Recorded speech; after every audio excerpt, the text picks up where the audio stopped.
Assalamualaikum warahmatullahi wabarakatuh. Waalaikumsalam. Bismillahirrahmanirrahim. Alhamdulillahirabbil alamin. Wa shalli ala sayyidina Muhammad ila hadrat Nabi Mustafa Muhammad sallallahu alaihi wasallam wa ala alihi washabihi ajmain. Sya'ulillahi lamul Fatihah. Billahi minasyaitonir rajim. Bismillahirrahmanirrahim. Alhamdulillahirabbil alamin. Arrahmanir rahim. Maliki yaumiddin. Iyyaka na'budu wa iyyaka nasta'in. Ihdinas siratal mustaqim. Siratal ladzina an'amta 'alaihim ghairil maghdubi 'alaihim waladdallin. Amin.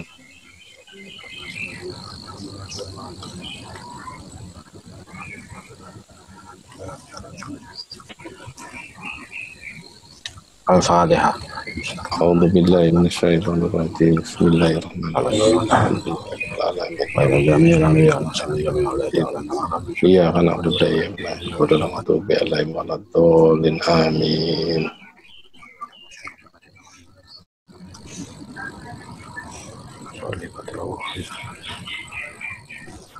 Al-Fatihah. A'udzu billahi minasyaitonir rajim. Arrahmanir rahim. Maliki yaumiddin. Iyyaka na'budu wa iyyaka nasta'in. Ihdinas siratal mustaqim. Siratal ladzina an'amta 'alaihim. Bismillahirrahmanirrahim. Qala al-mu'allif rahimahu wa ta'ala wa nafa'ana bihi wa bi ulumi wa bi asrarihi fid dharain amin. Kitab yang diserahkan kepada saya untuk dikaji malam sore hari ini adalah Nasoil Ibad gitu ya. Dalam hal membaca kitab ini mungkin ada baiknya kita melihat sampulnya dulu. Jadi kitab ini Nasoil Ibad, syarah dari Syekh Muhammad Nawawi bin Umar Al-Jawi atau kita mengenalnya sebagai Syekh Nawawi Al-Bantani. Ini sebagai anotasi dari kitab Al-Munabbihat Al-Istidad Liyaumil Ma'ad, karangan dari Syekh Syihabuddin Ahmad bin Hajar Al-Asqalani atau kita mengenalnya sebagai Ibnu Hajar Al-Asqalani. Dari kitab ini kita bisa melihat kelihayan dari Syekh Nawawi Al-Bantani. Jadi kitab ini awalnya saya mengikuti dawuhnya dosen bahasa Indonesia di UNESA, itu ada namanya Pak Tengsu Cahyono. Itu jadi judul itu cara kita, alat kita untuk mengintip apa yang sebenarnya ada di dalamnya gitu ya. Jadi kitab beliau Syekh Ibnu Hajar ini judulnya adalah Al-Munabbihat Al-Istidad Liyaumil Ma'ad. Jadi hal-hal yang kemudian mampu mengingatkan kita untuk mempersiapkan diri di hari kiamat gitu, di hari akhir. Nah, perspektif yang diambil oleh Syekh Ibnu Hajar Al-Asqalani itu adalah dari sisi apa? Dari sisi apa-apa yang kemudian disampaikan oleh Nabi dan oleh sahabat dan tabi'in. Jadi perspektif yang dipilih oleh Syekh Ibnu Hajar Al-Asqalani dari apa yang disampaikan, dari kontennya. Kalau Syekh Nawawi itu mengambil dari Nasoil Ibad, dari siapa yang kemudian berkata gitu. Jadi tradisi matan kemudian syarah ini tradisi yang agak yang umum di zaman itu gitu. Jadi beliau Ibnu Hajar fokus atau mengambil arah pandang dari isi dari apa yang didawuhkan. Beliau Syekh Nawawi itu mengambil dari siapa yang kemudian berkata gitu. Yang itu kemudian menjadi menarik menurut saya. Ada sebuah hal yang menarik dari tradisi literatur kitab kuning, bahwa di sini beliau biasanya itu mencantumkan beberapa kutipan kayak seperti ini, wadzakir fa inna dzikra tanfa'ul mu'minin. Kalau di Fathul Qorib itu mayuridillahu bi khairan yufaqihu fiddin gitu. Di kitab-kitab itu banyak. Jadi seolah-olah ini kitab cara penulisan seperti ini kepingin kalau di skripsi atau di tugas akhir kita itu biasanya kan ada motto gitu. Jadi beliau tafaulan mengambil berkah dari Al-Qur'an, beberapa ayat dari Al-Qur'an yang kemudian yang menurut beliau itu menjadi penekanan dari isi kitab ini. Wadzakir fa inna dzikra tanfa'ul mu'minin. Berzikirlah fa inna dzikra tanfa'ul mu'minin, karena sesungguhnya zikir itu bisa memberikan kemanfaatan bagi orang yang beriman, bagi orang-orang yang beriman. Gitu. Kebetulan kitab ini saya ngambilnya dari kitab Petuk ya. Jadi kalau di tradisi pesantren itu tipologinya cara guru-guru itu kemudian mengarahkan muridnya itu paling tidak ada dua polarisasi. Yang pertama memerintahkan, menyuruh santri-santrinya itu untuk kemudian memberikan makna seperti ini. Kalau menurut bukunya Gus Milal, Zainul Milal Bisawi, model pemaknaan seperti ini, mubtada itu kemudian memakai tanda mim dan dimaknani utawi khobar itu memakai kho, itu hasil dari apa yang dibicarakan oleh Yai Soleh Darat, Syekh Nawawi dan Syekhuna Khalil di Masterpiece Islam Nusantara. Jadi cara memaknai seperti ini itu hasil dari dari kajian akademis beliau-beliau lah, sehingga kemudian ini sangat membantu gitu. Jadi yang kemudian memaknai Jawa itu menjadi menjadi tidak lepas konteks. Berbeda ketika kita kemudian memaknainya hanya dengan memaknai dengan bahasa Indonesia, karena posisi dari dari kalimat itu kemudian tidak teridentifikasi. Seperti alhamdulillah di sini, karena dia itu isim, kemudian isim dia ada di depan, kemudian dia menjadi mubtada yang dirofakkan oleh amil maknawi, tidak hal seperti itu gitu. Oke, saya mulai. Bismillahirrahmanirrahim. Alhamdulillahilladzi ja'alal ilma arfa'a sifat al-kamaliyah. Segala puji bagi Allah yang telah menjadikan ilmu arfa'a sifat al-kamaliyah, sifat terluhur yang sempurna gitu. Jadi masih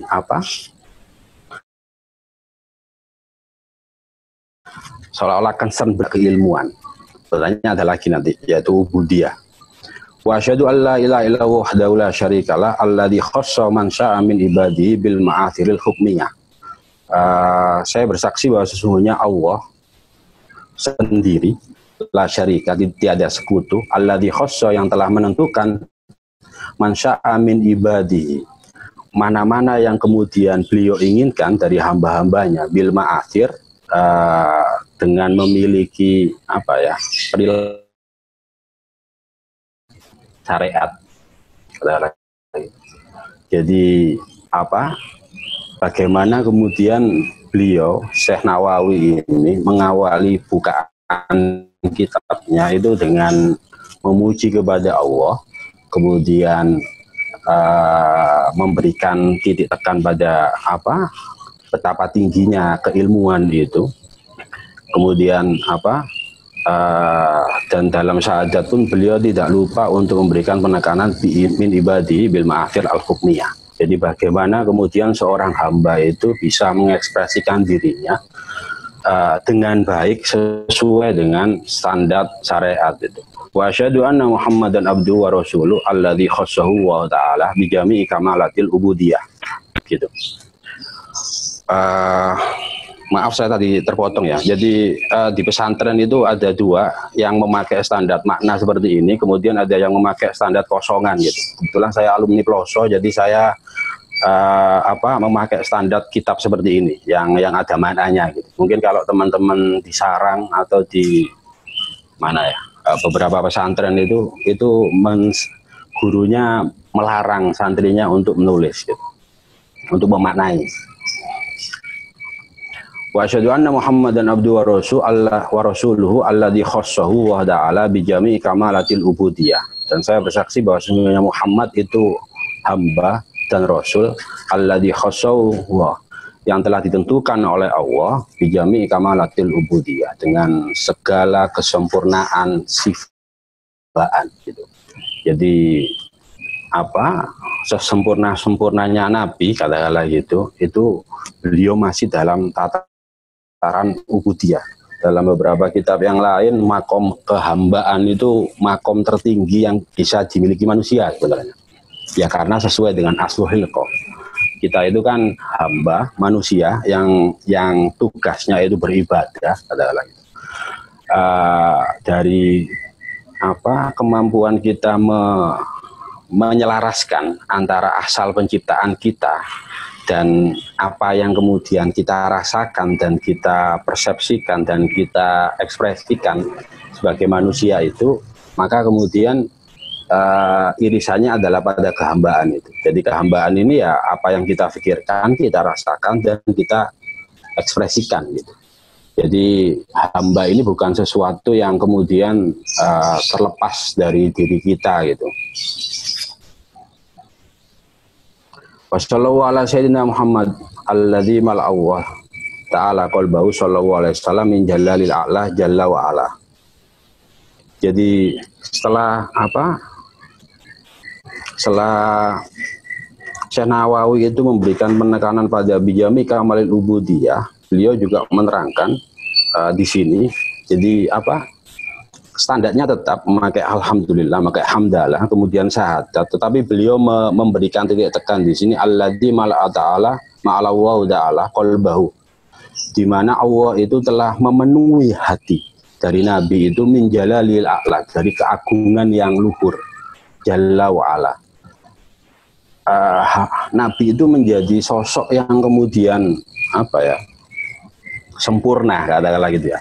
Dari perspektif manusia itu adalah karena itu tadi di hati beliau itu sudah terpancar keagungan Allah, sehingga kemudian yang muncul dari beliau itu adalah ekspresi-ekspresi tanda kutip ketuhanan gitu. Jadi tidak ada yang tidak mulia dari seorang nabi itu. Ya karena itu tadi. Meskipun beliau seperti itu, tetap bijami kamalil ubudiyah. Beliau tidak lepas dari esensi kemanusiaan itu.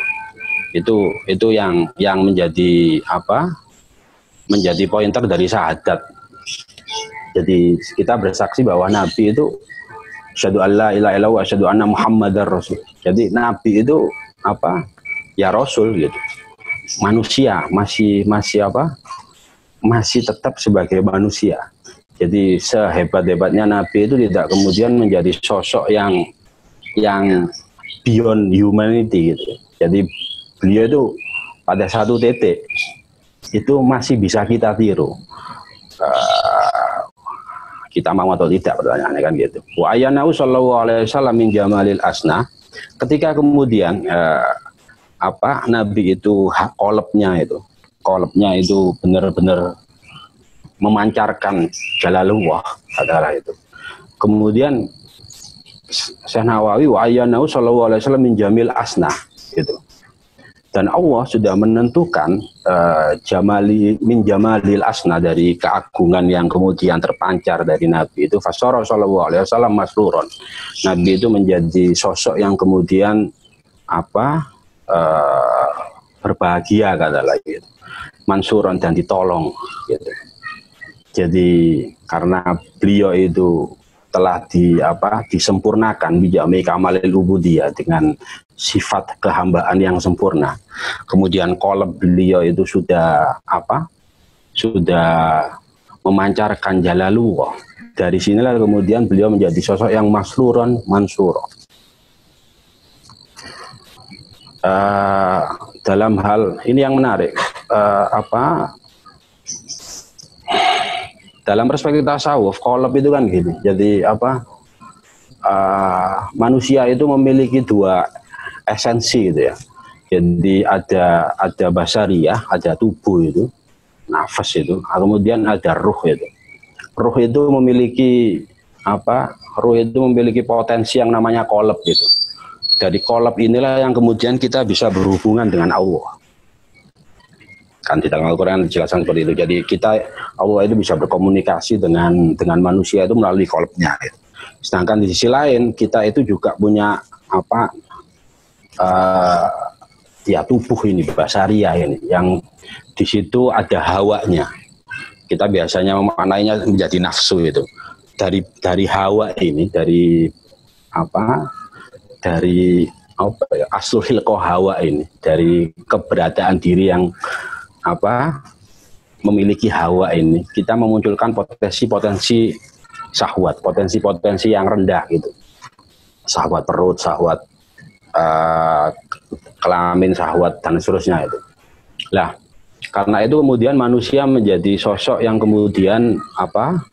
Ya itu tadi paradoks antara di satu sisi dia ingin selalu mendekat kepada Allah melalui qalbnya itu, di sisi lain dia apa? Dia selalu tertarik oleh ya itu tadi sesuatu yang rendah. Ya syahwat dia itu. Lah, pada titik ini kemudian sosok yang kemudian mampu menyeimbangkan. Jadi potensi hawa, potensi syahwat di sini itu dalam agama ini tidak kemudian dihapus gitu ya, dihilangkan gitu, tidak, tetapi distabilkan gitu. Karena itu kemudian apa di agama ini tidak ada yang melarang kita untuk makan gitu, minum atau levelnya tabatul. Tabatul itu apa? Tidak menikah, hanya kemudian beribadah saja, menjauh dari apa wanita, hal seperti itu tidak seperti itu. Agama ini berusaha itu tadi mensinergikan antara potensi hawa dan potensi roh itu. Nah, Nabi di sini ini adalah sosok yang kolabnya itu benar-benar apa ya itu tadi memancarkan keagungan Allah. Jadi beliau itu potensi kolbnya, potensi apa ya, kedekatannya dengan Allah itu lebih besar daripada tarian-tarian apa, tarian-tarian wadaknya, tarian-tarian tubuhnya itu. Saya punya teman apa Kristen itu, saya baru tahu juga bahwa mereka menganalogikannya itu, mengungkapkannya dengan kayak ungkap daging itu pemberontak, roh itu menurut, seperti itu. Jadi apa hal-hal seperti itu. Lah itulah yang kemudian menjadi kerja dari tasawuf itu. Bagaimana kemudian kita mampu mengatur qalb kita. Wala ali washabi as-salikin ala naji fanalu khairan wa afira. Dan sholawat juga semoga tetap diturunkan ke keluarga Nabi, wa ashabi dan sahabat-sahabat Nabi, wasalikina ala nahji dan orang-orang yang kemudian apa ya, menjalani jalan-jalan ingin mendekat kepada Allah. Fanalu khairan, sehingga kemudian mereka bisa mendapatkan kebaikan, wafiron yang sempurna gitu. Amma ba'du. Gaya pembukaan seperti ini ya, bismillah, hamdalah, syahadat, sholawat. Ini kalau di kitab-kitab yang lain itu agak clear dijelaskan bahwa ini meniru Nabi. Jadi Nabi itu ketika apa mengawali risalahnya, mengawali tulisannya, itu ya gaya ungkapnya seperti ini. Karena itu kemudian setiap ulama-ulama itu menirunya, mengambil berkah dari apa yang kemudian dilakukan oleh Nabi. Amma ba'du fayaqulu al-murtaji Hufrul Masawi Muhammad Nawawi bin Umar Al-Jawi. Kemudian Al-Murtaji Hufrul Masawi yang mengharapkan apa maaf dari dosa-dosa itu ya, dari segala khilaf. Muhammad Nawawi bin Umar Al-Jawi, hadza syarhun wa du'du al-kitab al-mustamil ala mawaid lil alama al-hafidh Asy-Syaikh Syihabuddin Ahmad bin Ali Ibni Muhammad bin Ahmad Asy-Syafi'i Asy-Syahir bin Hajar Al-Asqalani Tumal Misri Tahammadahu wa ta'ala birahmati amin. Jadi kitab ini merupakan sarah dari apa yang kemudian ditulis oleh Al-Hafidh Syekh Syihabuddin atau yang kita kenal sebagai Ibnu Hajar Al-Asqalani itu. Syekh Syihabuddin Ahmad bin Ali bin Muhammad bin Ahmad Asy-Syafi'i. Jadi apa? Kitab ini itu ya itu tadi apa munabihat segala dawuh-dawuh dari Nabi, dari sahabat, dari tabi'in yang isinya itu kemudian yang tema besarnya itu apa ya, agar kita bisa mempersiapkan diri di hari akhir itu tema-temanya seperti itu. Tetapi kemudian karena beliau ini Imam Ibnu Hajar ini hidup di apa ya, Syekh Nawawi juga. Jadi beliau berdua ini hidup di tradisi akademis yang kental hafalannya adalah gitu. Sedangkan kita kan ya campur-campur itu ya, agak positifis, agak pragmatis seperti itu. Sehingga kemudian beliau-beliau ini mampu menghafal sedemikian banyak. Kalau kita melihat biografinya dari Syekh Ibnu Hajar Al-Asqalani ini termasuk Al-Hafidz, seseorang yang mampu menghafal hadis 100.000 lebih, mulai dari matannya, rijalul hadisnya, rawinya dan seterusnya itu. Gitu. Jadi tradisi dari beliau-beliau itu, kenapa kemudian kita kalau di Indonesia sekarang mungkin mencari sosok yang seperti beliau mungkin agak susah ya, karena tradisi akademisi kita berbeda gitu. Tradisi akademis kita lebih dekat ke barat gitu. Bagaimana kemudian muncul tradisi membaca cepat gitu ya. Jadi dari judul kemudian kita bisa gesik, menduga kira-kira isinya apa.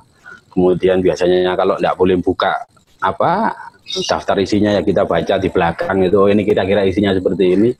Kemudian baru kita bisa melihat daftar isinya, apakah dari sampul saja kita mungkin bisa melakukan kritisi. Oh ternyata antara isi dan apa yang ditampilkan di luar itu kemudian tidak sinkron, tidak mewakili dan seterusnya itu. Nah, kalau yang yang ada di sini yang kita lihat sekarang itu ya beliau-beliau yang dari tradisi menghafal itu.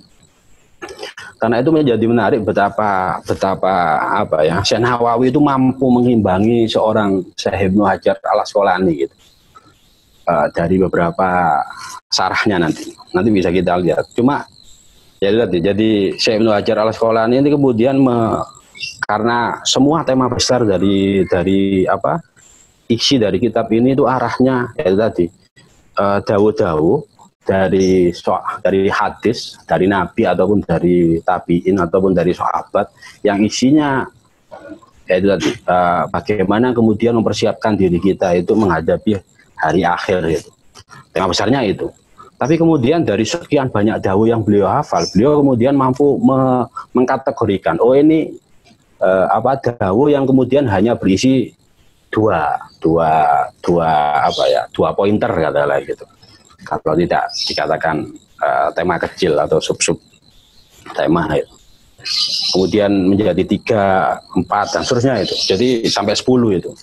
Jadi saking banyaknya hafalan beliau sehingga kemudian beliau mampu mengkategorikan seperti itu. Ini seperti ensiklopedia Mauidhah gitu. Ensiklopedia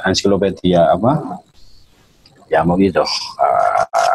Nasihat-nasihat gitu.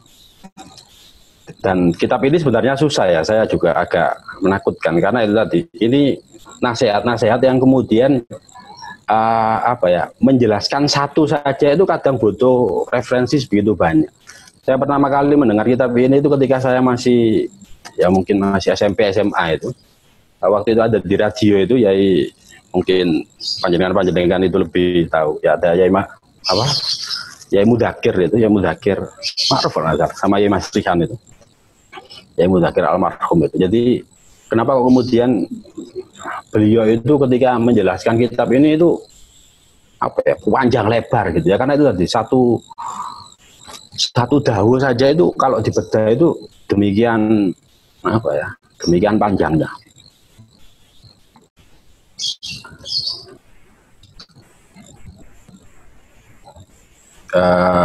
Itu yang paling bisa saya jelaskan tentang Syekh Ibnu Hajar Al-Asqalani dan Syekh Nawawi Al-Kanthani. Kenapa kok kitab seperti ini muncul dari beliau-beliau, karena memang tradisi akademiknya seperti itu.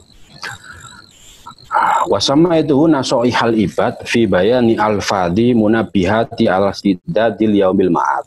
Saya Syekh Nawawi menamai kitab ini nasoihal ibad fi bayani al-fadhi munabihat al-istidad yaumil ma'ad, dalam menjelaskan lafat-lafat yang mengingatkan gitu ya, al-istidad di dalam mempersiapkan yaumil ma'ad,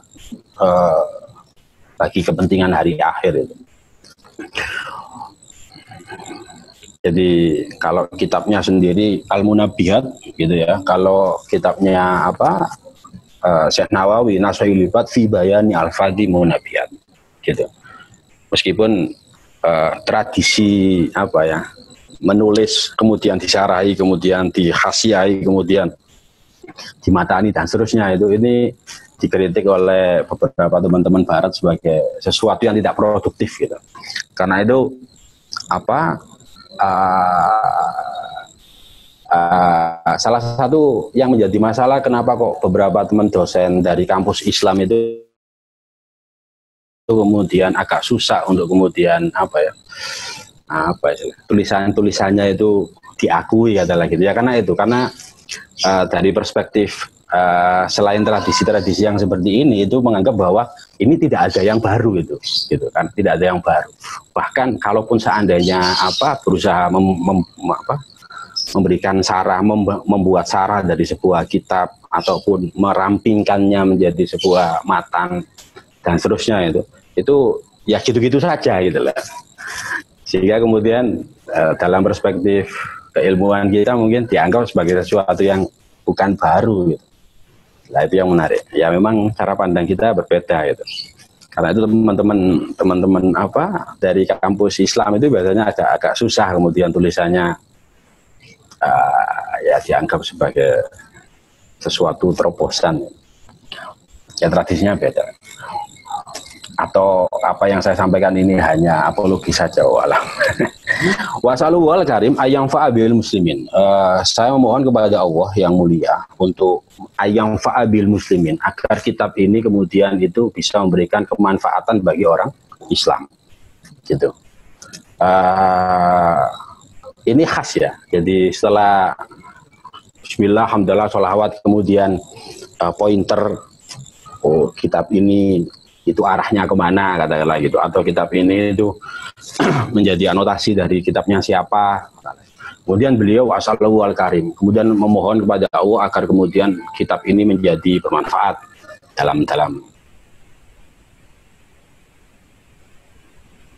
ini menarik karena saya teringat dawuhnya cerita Yai Bisri itu, Yai Bisri Mustafa itu, ketika digojlok oleh Bapak Sumar adalah Krapia itu kan kenapa kok panjenengan itu seproduktif itu dalam hal menulis gitu.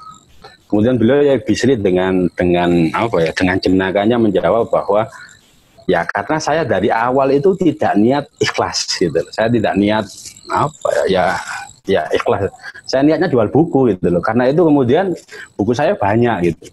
Baru kemudian kalau sudah selesai bukunya ya, kemudian kita mau buat pembukaan seperti ini, baru menyebutkan seperti ini, wa as'aluhu al-karim. Jadi alasan beliau itu ya karena setan itu perlu dihaul, direkadaya gitu. Kalau kita tidak terlalu kalah pinter dengan setan, kita akan agak susah gitu. Jadi ini muncul di ujung sebelum masuk ke kitabnya Syekh Ibnu Hajar ini. Wa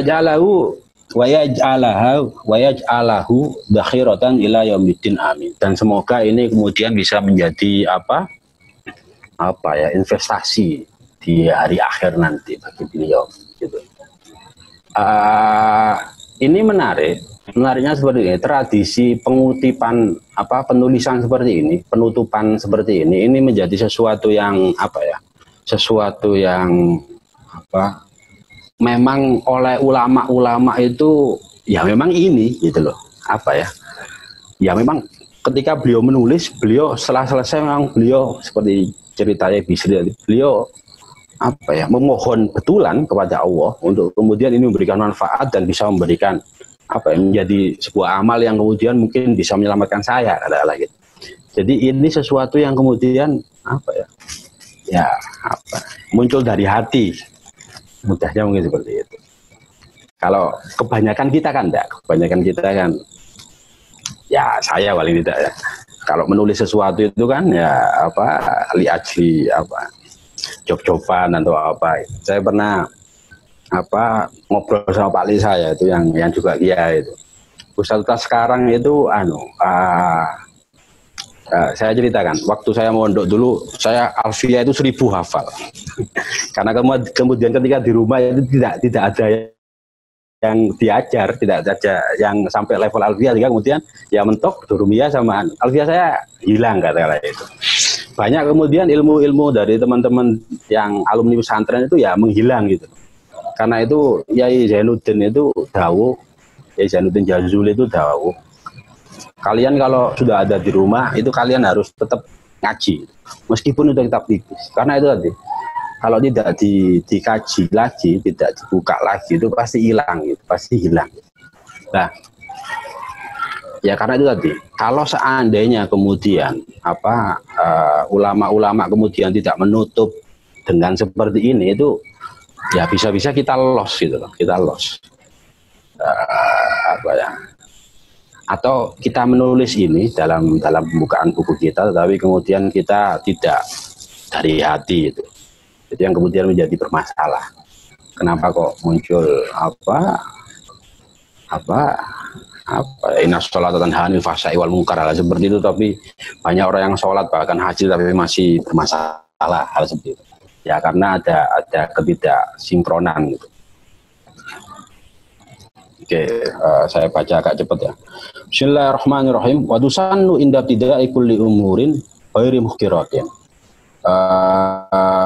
Bismillah ini disunahkan ketika mengawali segala sesuatu yang tidak tercela. Dalam beberapa hadis itu dijelaskan kullu amri dibalin, setiap segala sesuatu yang baik itu memiliki hak untuk dibacakan bismillah. Dalam hadis yang lain itu alhamdulillah gitu. Karena saking urgennya bismillah ini, fa in taraka fi awwaliha atabiha fi afnaiha. Kalau seandainya kemudian kita meninggalkan di awal, maka kita bisa melakukannya di tengah. Biqauli bismillah fi awwali wa akhirih, atau bismillahi awwalahu wa akhirih gitu. Jadi ya karena itu tadi konsep kita, cara hidup kita itu terlalu fikih oriented katanya lagi itu. Syekh Hasan Al-Basri itu pernah dawuh seperti ini, bahwa saya di zaman tabiin dan seterusnya itu ke atas itu mempelajari niat itu sama seperti kalian itu belajar membaca Al-Quran, sama seperti kalian belajar sholat gitu. Jadi menata hati itu menjadi objek kajian tersendiri dan serius gitu. Kalau kita kan enggak, kita kan lebih kepada ekspresi gitu. Jadi tadi membaca Al-Quran, sholat, setelah itu selesai. Apa yang kemudian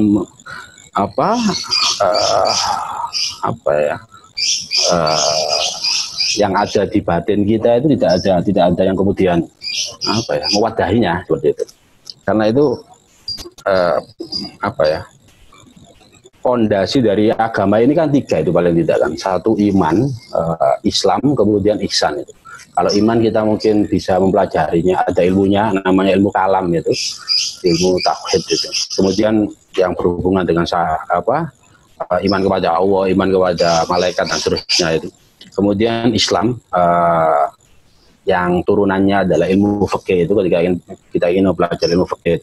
Kemudian ihsan itu turunannya ilmu tasawuf itu. Puncaknya yaitu tadi beribadah seolah-olah melihat Allah atau paling tidak merasa diawasi oleh Allah.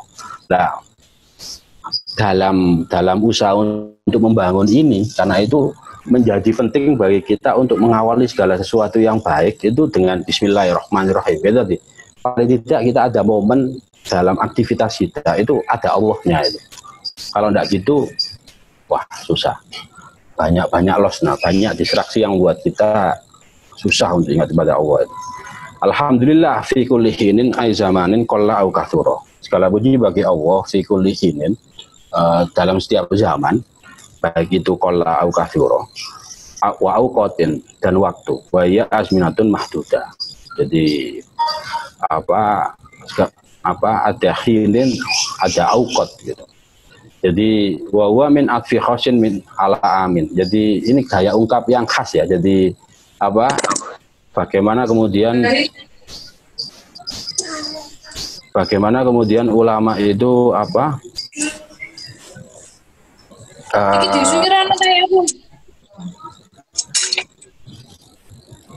bagaimana kemudian ulama-ulama itu mengatofkan sesuatu dari sesuatu yang umum khusus ke sesuatu yang umum. Jadi semua dan Zaid berangkat ke masjid. Kenapa kok menyebutkan Zaid ya? Karena itu menjadi tekan dari apa yang ingin disampaikan sebenarnya.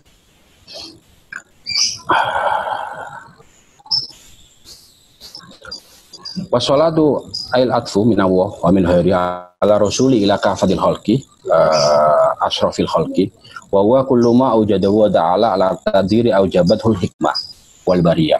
Sholawat semoga tetap tercurahkan ke atas kejunjungan kita Rasulullah asrafil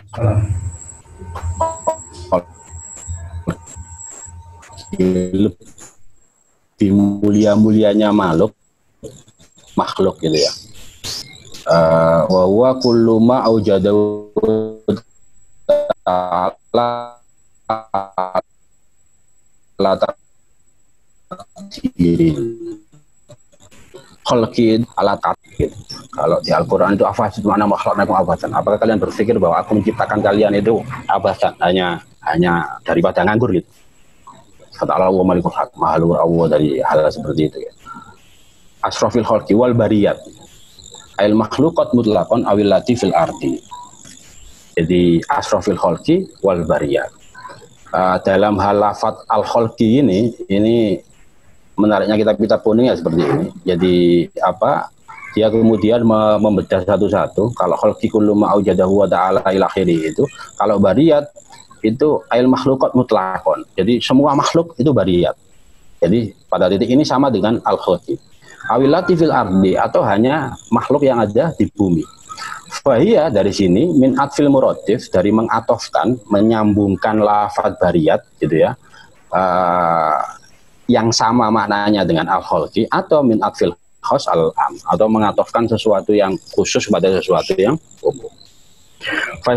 Fasaiduna Muhammad sallallahu alaihi wasallam afdalu khalqillah kullihim hadhihi al-mustahdhira fil dhihni mutanabihatun ala istidad liyaumil ma'ad ala ta'hub li ajli waqtir rujuk ila Allah gitu. Kitab yang kita pegang sekarang ini, yang dalam kurung ini karangannya Ibnu Hajar al-Asqalani, yang di luar kurung ini adalah anotasi dari apa yang ditulis oleh Syekh Nawawi gitu ya.